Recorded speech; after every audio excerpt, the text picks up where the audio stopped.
নিয়ে যাইতে পারো তোমার জন্য হেদায়েতের ফয়সালা হয়ে যাবে।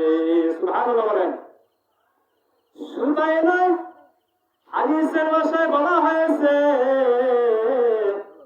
নবীজি বলে 3টা সন্তান দুনিয়াতে রেখে যাইবা। 1 নম্বর হলো নেককার সন্তান, 2 নম্বর হলো ভালো কাজ করে যায় এবং নবীজি বলেছেন মানুষদেরকে ওই তাড়াতাড়ি দাফন করা। 3 নম্বর হলো ভালো কাজ করে যাওয়া। নবী তো অনেক কিছু বলতে পারতেন, নবী এই কথা কেন বললেন? নবী যেহেতু বলে দিয়েছেন নিজে ভালো কাজ করবে, অন্যদেরকে ভালো উপদেশ দিবা। এই জন্য নবী বলেছেন তোমরা মানুষের প্রতি খারাপ ধারণা করবে না, মানুষদেরকে ক্ষতি করবে না, মানুষের হক নষ্ট করবে না। হাদিসের ভাষায় বলা হয়েছে নেককার সন্তান দুনিয়া থেকে যেতে পারলে তোমার সন্তান তোমার খেদমত করবে, তোমার সাহায্য করবে, তোমার সন্তান তোমার জন্য আগে আসবে।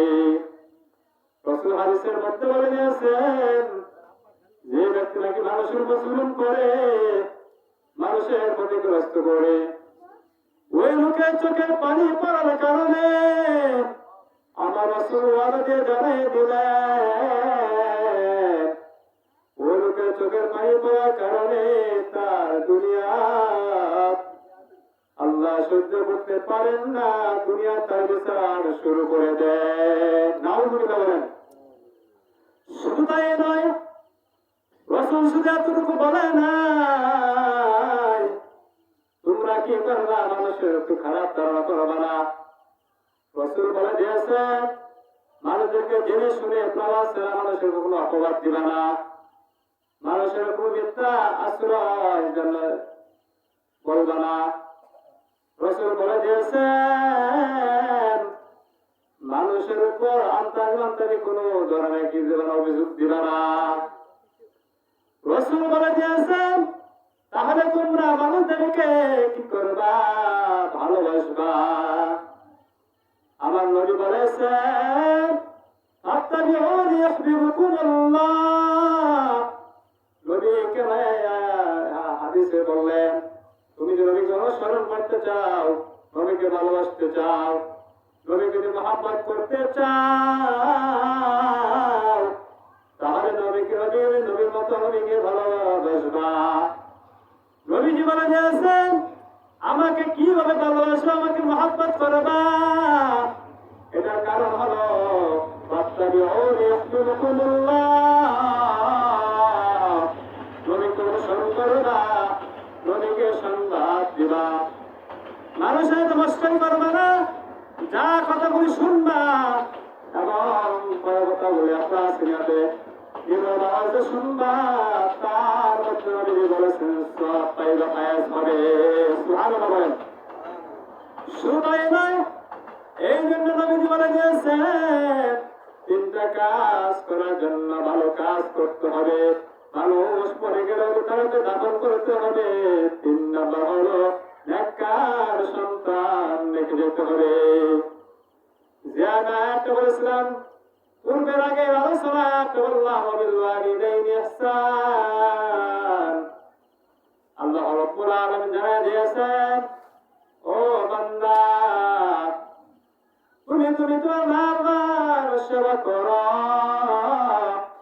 মা বাবার সেবা করতে পারলে তাহলে তুমি জান্নাতে প্রবেশ করতে পারবা। সুবহানাল্লাহ বলেন। ওয়াবিল ওয়ালিদাইনি ইহসান, আল্লাহর নবী 3বার এই কথাটা ঘোষণা কেন দিলেন? নবীজি বলে দিয়েছেন তুমি তোমার মা বাবার সেবার মধ্যে খেদমতে পড়িয়া যাও।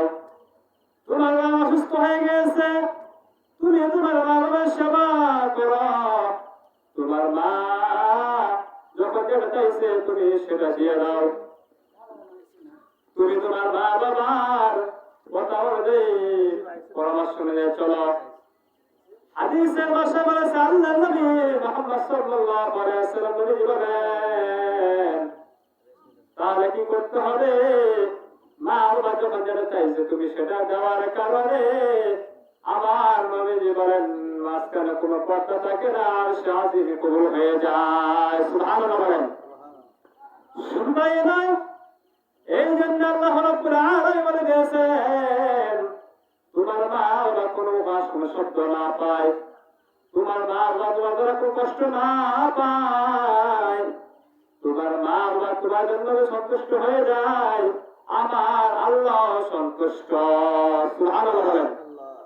শুধু তাই নয়, বুখারী শরীফের হাদিসের মধ্যে আছে আল্লাহ রাসূল সাল্লাল্লাহু আলাইহি ওয়াসাল্লাম হাদিস শরীফের মধ্যে বলে দিয়েছেন, হাদিসের মধ্যে বলে দিয়েছেন তুমি যদি ভালো হতে চাও তুমি একজন আল্লাহওয়ালাদের সহবত থাকো, আল্লাহওয়ালাদের সাথে তোমার সম্পর্ক রাখিয়ে দাও।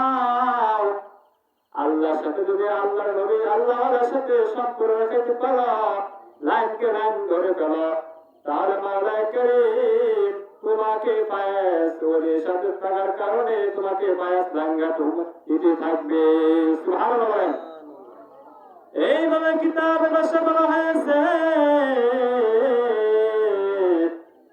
কথাগুলো যদি শুনতে পারে নিয়ে যেতে পারে তাহলে মাহফিলের আজকে সাকসেসফুল হয়ে যাবে। এই জন্য নবীজি বলে গেছেন তাহলে কি করতে হবে?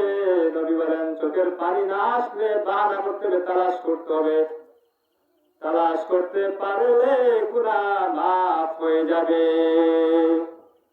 শুধু তাই নয়, আল্লাহ রাসূল সাল্লাল্লাহু আলাইহি ওয়াসাল্লাম হাদিসে তারা শুধু এতটুকু বলে নাই, তাহলে কি করতে হবে? আপনার নিয়ত শুনতে পারলে আপনার গুনাহ, এবং হাদিসের ভাষায় বলা হয়েছে কথাগুলো শোনার কারণে আপনার মগজে ঢোকার কারণে আপনার সব পাইতে থাকবেন। সুবহানাল্লাহ বলেন। শুধু তাই নয়, রাসূল বলে দিয়েছেন তাহলে কি করতে হবে? আমাদের যে বলা হয়েছে পিসাপুলি কামেল যে কথা বললাম, তারা হলেন ভালো করার কারিগর, তারা গুনাহ মাফ করে দেয়, আপনাদেরকে সঠিক পথ দেখায় দেয়, আপনি কিভাবে চলবেন সেই জন্য যে আপনাকে পথ দেখাবে। আর আপনি কপাল করবেন না, আপনি যদি আপনার নিজের কপাল করেন তাহলে কিন্তু আপনি নমস্কার করে চলে যাবেন। শুধু তাই নয়, এই জন্য আল্লাহ রাব্বুল আলামিন বলেছে বায়াত গ্রহণ করতে হবে। বায়াত গ্রহণ করার দ্বারা আপনার বয়স 60 তরিকা 60 চালান আপনাদেরকে ভালো করে সংক্ষেপে বোঝায় দেয়।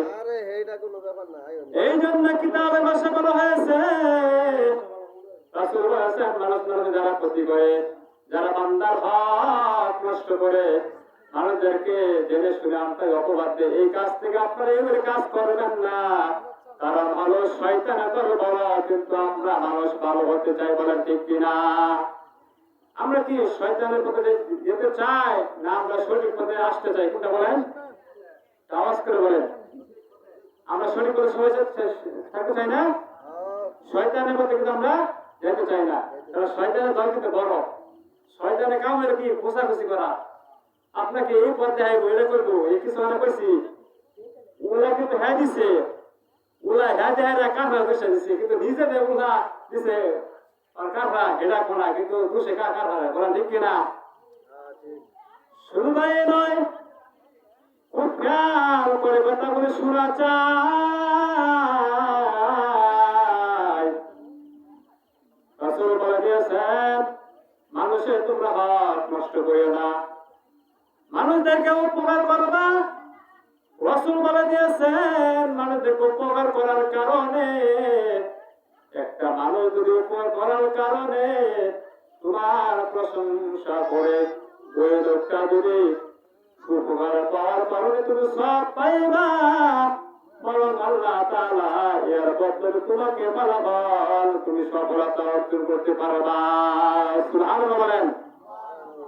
শুধু তাই নয়, এই জন্য রাসূল শুধু এতটুকু বলে নাই, তাহলে কি করতে হবে? আমরা মানুষদেরকে জেনে শুনে দেখে নিয়ে চোখে কি করবো প্রমাণের সাক্ষী দিব। আর আপনি জেনে শুনে না যে মানুষের টাকায় লোভে করে আত্মাই মানুষের বান্তাকে অপবাদ দিলেন, কিন্তু মনে করবেন মালগুলা বিচার এই দুনিয়া আপনার শুরু হয়ে যাবে। শুনবাই নয়, হাদিসের ভাষায় বলা হয়েছে আপনি ওই সন্তানদেরকে কষ্ট দেওয়ার কারণে, আপনি আমাদেরকে অপবাদ দেওয়ার কারণে আপনার সন্তান তোমার রূপ দিয়ে দিবে, আপনার যে কোনো মুসিবত পেরেশানি এসে পড়বে। আমরা মানুষের দোয়া দিতে চাই না, মানুষের হক কষ্ট করতে চাই না, আমরা গীবত করতে চাই না, মানুষের ক্ষতি করতে আমরা চাই না। আজকে এটা সাক্ষ্য দেয়, আজকে আমরা